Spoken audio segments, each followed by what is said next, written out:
All right, we're going to take a look at the geologic history of southern Arizona. And so what we're looking at here is a satellite view of the western part of North America. And the boundaries are pretty faint, so I'm going to draw in more or less the boundary of Arizona. We're going to focus our attention mostly on the southeastern part of the state. So in terms of timeline, we're going to be looking at about the last 350 million years or so, from the middle to late Paleozoic up to present day. So I thought it might be useful just to start with a look at the major physiographic provinces of the western U.S. That is the shape of the landscape, some major features that really illustrate part of the geologic history of the western U.S. and Arizona. So I have a list here of some number of features, and I'll just kind of walk through them and show you where they are. So the Great Valley is this. It is a large valley adjacent to a large mountain range, which is the Sierra Nevada mountains here. Sometimes the Great Valley is called the Central Valley. It also has within it some smaller valleys that are associated with individual river basins. The Snake River Plain is this area here. So it is a plain, a flat area where the Snake River flows through it in this direction.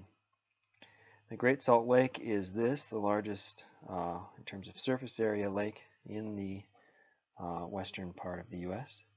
The Rocky Mountains is more of a region, but it's in terms of our map, it is the mountains of Wyoming, Montana, Colorado, and New Mexico. The Basin and Range is a large area which extends down into Mexico, all the way up through Nevada, southeastern part of Oregon, eastern California. The Colorado Plateau is roughly this area here. It's relatively flat and uplifted compared to its surroundings, hence plateau. The Salton Sea is here. If you're interested in an interesting bit of history, it is an accidental lake. It's not supposed to be there. It's not natural. It wasn't intended to be there, but it formed when an irrigation canal broke and flooded the area. And finally, the Rio Grande Rift, which is this area here.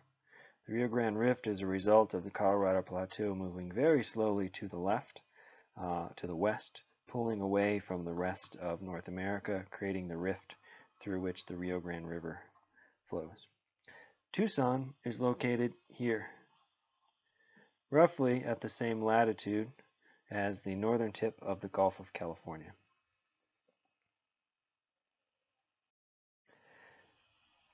So Arizona can be divided geographically and geologically into three main areas: the Colorado Plateau, which is the northern half or so of the state, dominated by Paleozoic and Mesozoic sedimentary rocks; the southern half, which is the Basin and Range, which has a whole wide range of rock types, including some Paleozoic,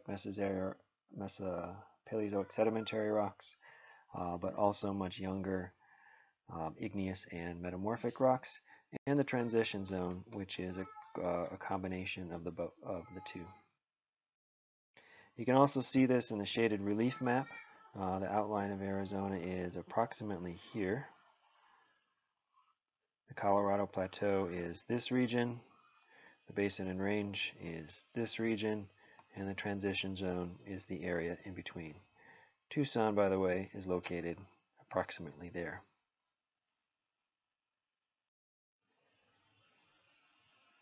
So let's start by taking a look at the geologic map. In the past, we looked at the geology of northern Arizona, this area. It's dominated by Paleozoic and Mesozoic sedimentary history with a little bit of much younger volcanic rocks. We're going to be focusing on this part, the southeastern corner of Arizona. So let's zoom in on the map there.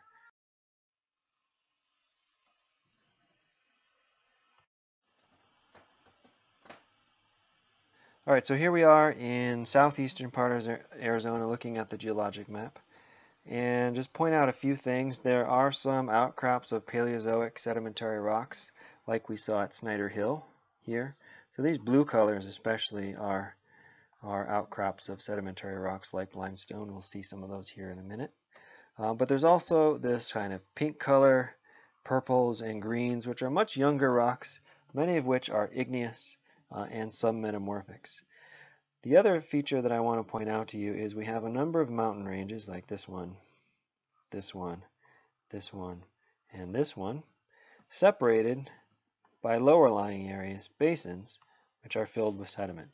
So this is classic basin and range topography, basin and range geology, where you have mountain ranges separated by a basin adjacent to a mountain range. And we'll see why later when we talk specifically about the uplift of the Catalinas. So let's start about 340 million years ago during the Mississippian. This is a time of sea level highs throughout the world, and much of western North America, and in particular Arizona, was covered by a shallow sea. Basically, the entire state was covered by a shallow sea, forming rocks in northern Arizona, which we know about, called the red wall limestone, and other limestones in southeastern Arizona, such as the Escabrosa limestone.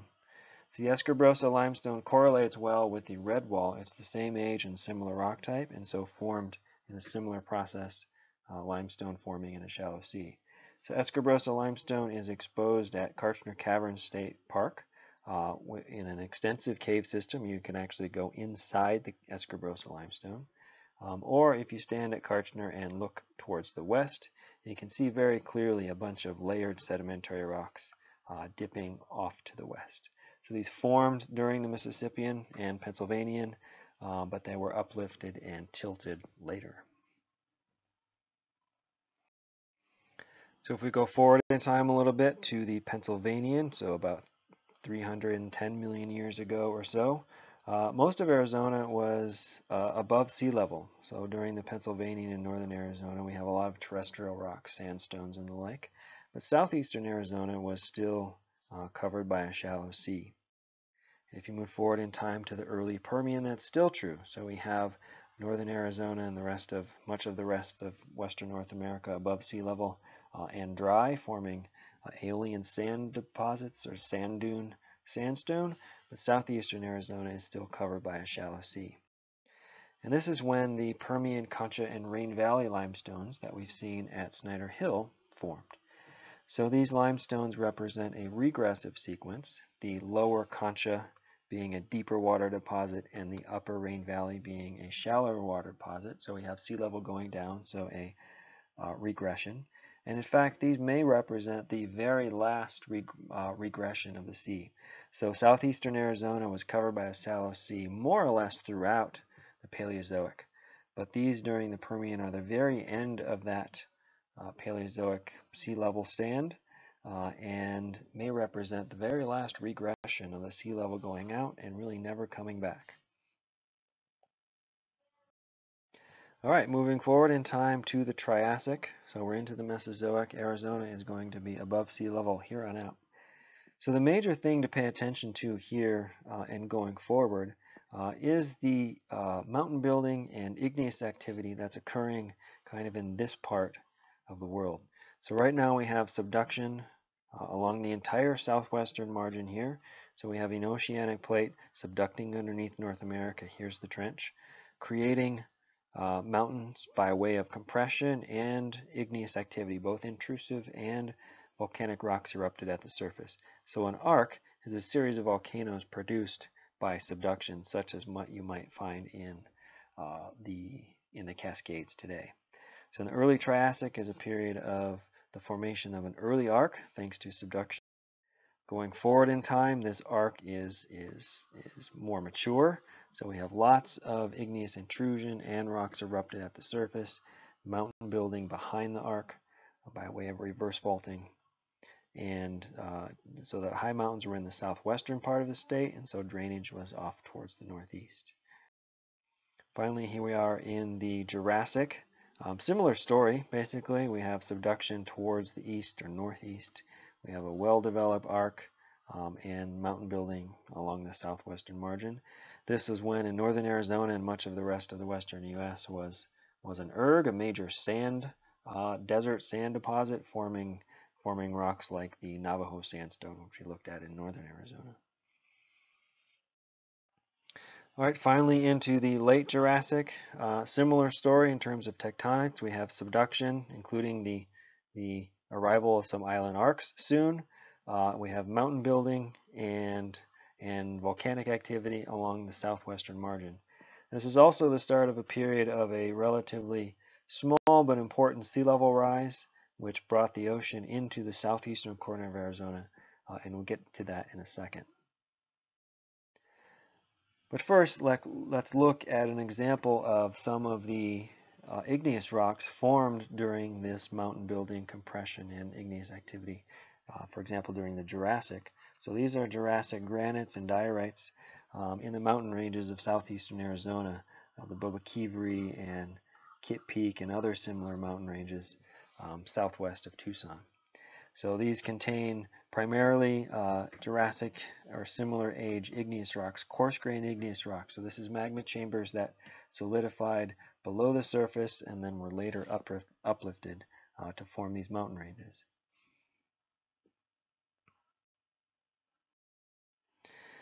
Okay, so here we are in the early Cretaceous.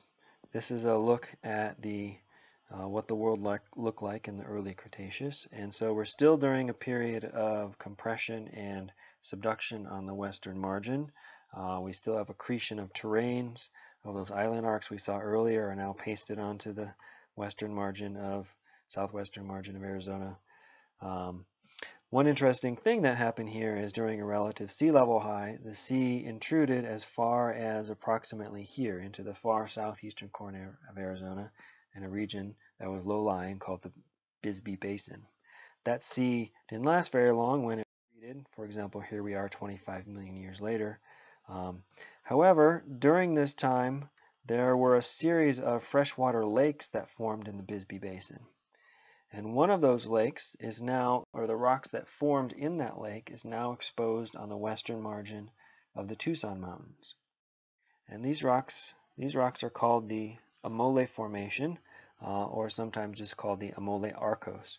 Arcos is a coarse-grained sedimentary rock with lots of coarse-grained sandstone-type rock with lots of feldspar in it.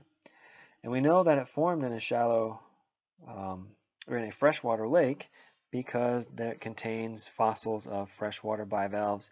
It contains rocks with ripple marks, which are formed at beaches with the waves coming back and forth. It contains petrified wood. All sorts of clues to indicate that this Arcos formed in one of these freshwater lakes at the northwestern edge of the Bisbee Basin, which we now find along the western margin of the Tucson Mountains.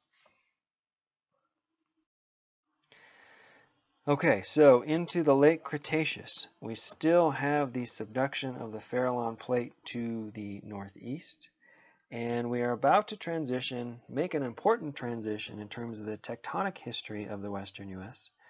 From a period of regular subduction, where the Farallon Plate is sliding underneath North America, sort of at a nice angle of, say, 45 degrees, the transition to a flat subduction. We talked about this before, and I'm going to do it again because it is really critical to understanding the geologic history of any part of the western U.S., in particular the Southwest. And so this subduction, both regular and flat subduction, is important to explain many of the rocks that we find now exposed in the southeastern part of the state. So here's the basic story of, for example, of the Tucson Mountains and many other ranges. Here we have a number of sedimentary layers, such as the Amole Arcos and other sedimentary rocks, and some magma below, thanks to subduction. So this magma can, in some cases, like in the Cascades, Mount St. Helens, for example, can erupt periodically, so the magma can come up just little bits at a time. But there are cases where the magma chamber basically empties, basically erupts all or nearly all of its material in one large rapid eruption, such that the magma chamber then collapses, forming a caldera. So a caldera is just when the magma chamber empties and the volcano collapses in on itself. So this is basically what happened in the Tucson Mountains. Okay, so here, this pink ring right here represents the outline of the caldera which formed the Tucson Mountains. The Tucson Mountains are the eroded remnants of that caldera. Much of the caldera itself has been eroded away, but the rocks in the area tell the story of this caldera collapse volcano.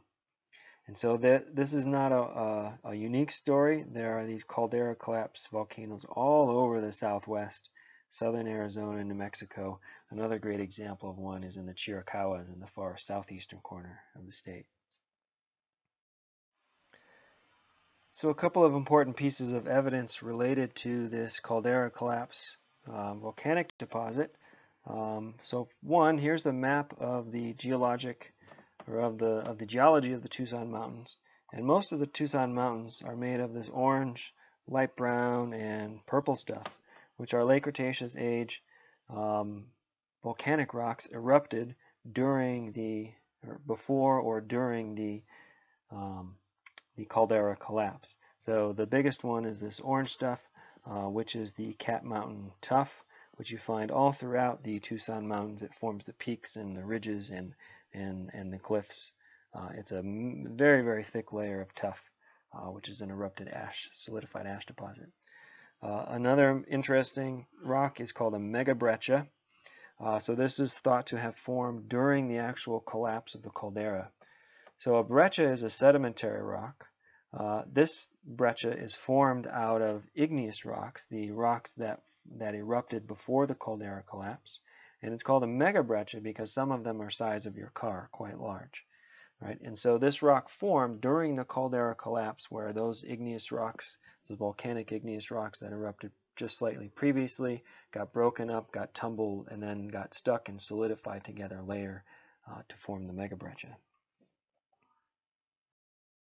Now, one important transition here, which we've seen before, but I'm going to talk about again because it's very important in terms of understanding the geologic history of the western U.S., was the transition of regular subduction along the western margin to flat subduction and then back again.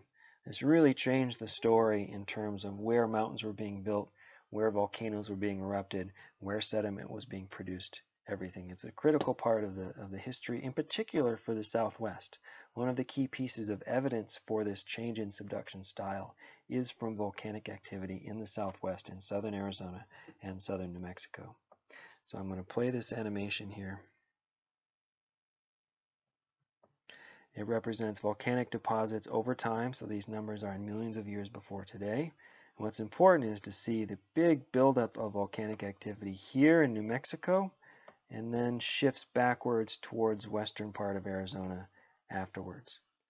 The shift in volcanic activity from the west to the east and then back again is one of the first things that people noticed and attributed to this flat slab subduction. So we have volcanic activity kind of throughout Arizona through this time, but that turns off to some degree. It turns on to a great degree in New Mexico, and then shifts back again towards Arizona and towards California later. When people noticed this, they thought, what is the mechanism to explain this movement of volcanic activity in this pattern? And it really fit with the formation of the Rocky Mountains as well. Flat slab subduction will move volcanic activity inland, then outwards, and it also explains the uplift of the Colorado Plateau and the Rocky Mountains. So here's the basic story. Here we have regular subduction on the western margin prior to about 70 million years. Then we have this unusual period of flat slab subduction for around 25 to 30 million years. Volcanic activity turned off here and turned on here for some time. And then the plate went back to regular subduction and volcanic activity moved back out to the west. So here we have the formation of the Tucson Mountains during this time period, this caldera collapse volcano, and this last phase is the formation of a mountain, of the material which makes up a mountain.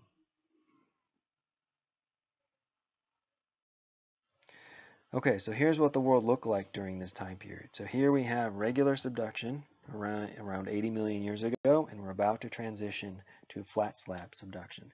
So right now, mountain building and volcanic activity is all where we'd expect it, near the coast, near the plate boundary. But with the transition to flat slab subduction, it turns on, in terms of mountain building and volcanic activity, much farther to the east, forming the Rocky Mountains, moving volcanic activity to the east. And then the plate goes to regular subduction and volcanic activity moves back towards the west, towards the Arizona side.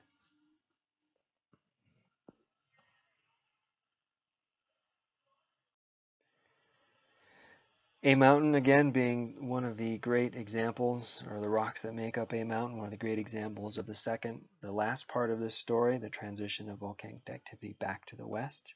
And so a mountain is again dominated by volcanic rocks, including tuff, which has some pieces of pumice in it. So remember, a mountain is volcano shaped, but itself is not a volcano. It's just made up of volcanic rocks. So very important to Western U.S. geologic history was this flat slab, or the transition to flat slab subduction and back again. Of equal importance is the evolution of the plate boundary, the transition of the plate boundary from subduction zone to transform plate boundary. We've seen this animation before, but given how important it is, I just want to show it here again. And so prior to about 30 million years ago, the entire southwestern margin of North America was a subduction zone, the Farallon plate subducting to the east or northeast underneath North America. But starting at about 30 million years ago, once the the Pacific plate first makes contact with North America, there's a transition from convergent plate boundary to transform plate boundary at about 30 million years ago. And that transform boundary has been growing and continues to grow now. The transform boundary is getting longer at the expense of the subduction zones to the north and to the south. So this transition from convergent to transform boundary has had profound impacts on the geologic history in terms of the rocks produced, because the convergent boundary provides a mechanism for melting and volcanic activity, but the transform activity does not. There's no real cause of volcanic activity now anywhere south of the Cascade volcanoes, including in southern Arizona. The other important transition is the fact that the western U.S. has been extending thanks to the formation and growth of the transform plate boundary. Basically, the Pacific plate is getting out of the way of North America, allowing these high elevation mountains to extend, or to collapse and extend under its own weight.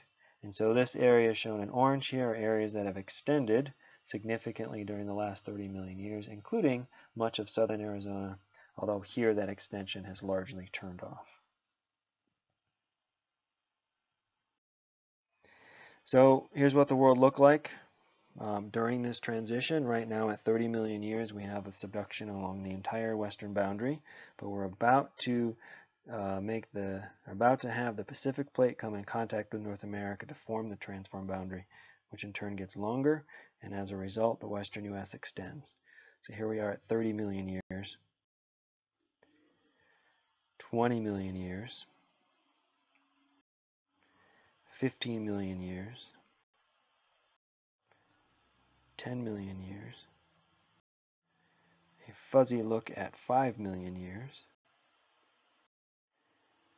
and more or less present day. So this is the Pleistocene 25,000 years ago, which more or less has the world looking as it does today. What's also being shown in this image are the white areas which are covered by major mountain glaciers during the one of the Ice Age maximums. This one depicted at 25,000 years ago. There were two areas, by the way, in Arizona covered by glaciers during the Ice Ages. The San Francisco Peaks here, and it's not shown on this image, but there were other glaciers in the White Mountains also.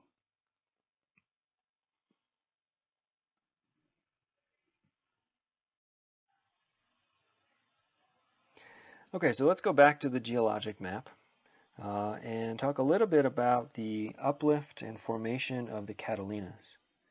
So here's Tucson. The Catalinas is a roughly triangular mountain range about this shape in terms of high elevation. Here's the Tucson Mountains. So let's take a look at the basic history of the Catalinas and understand how they came to be where they are. The Catalinas themselves are made up of, by and large, granites, some of which are over 1 billion years old, some of which is quite young, only about 50 million years old.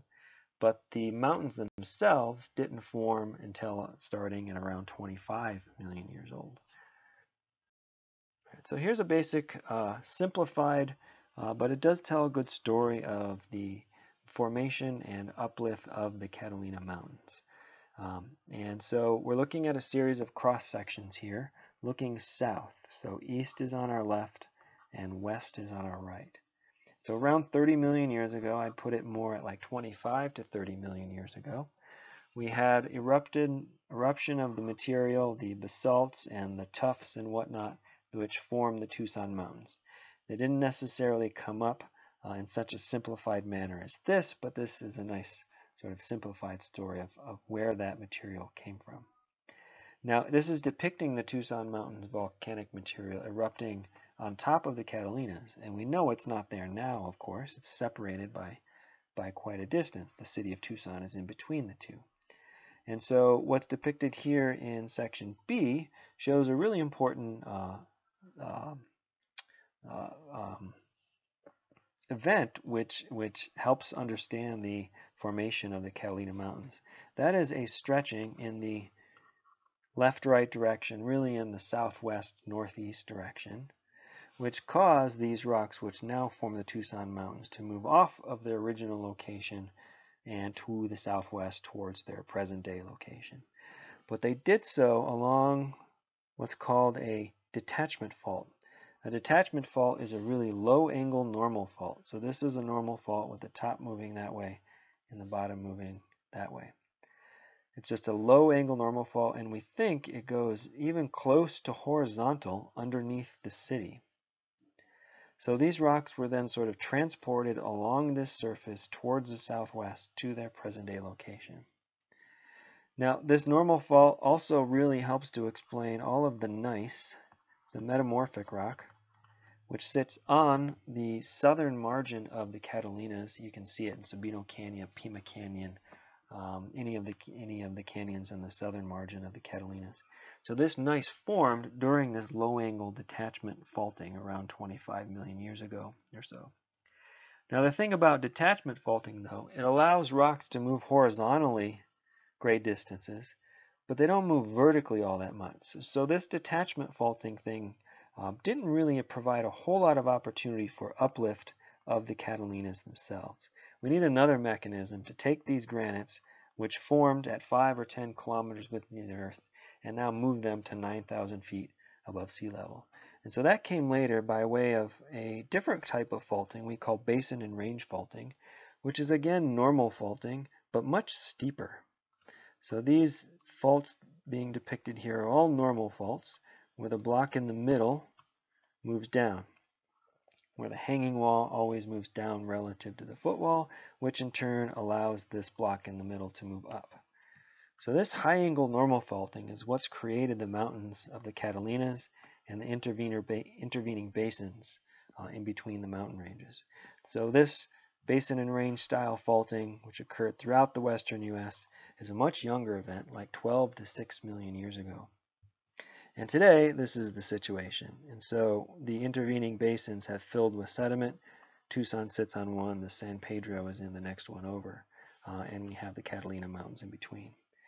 You really need both of these to occur. This low-angle faulting to occur to get the rocks above out of the way and to create the gneiss that we see, and you need the high-angle faulting to occur to actually move those granites and that gneiss to higher elevation.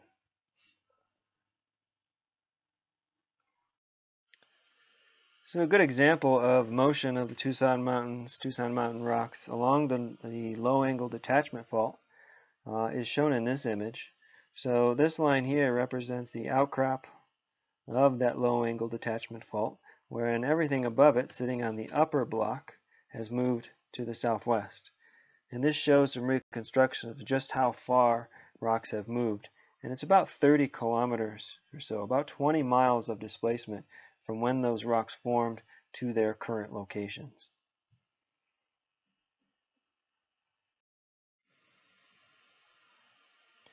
So a really nice example of the high-angle normal faulting, which is responsible for the bulk of the uplift of the Catalinas, you can find on the northwestern side of the Catalinas in the Oro Valley area, in particular in Catalina State Park. And so I'm outlining here the side of the Catalinas which exposes this high-angle normal faulting. And so on map here, you can see this area labeled as the Pirate Fault, which is nicely exposed in Catalina State Park.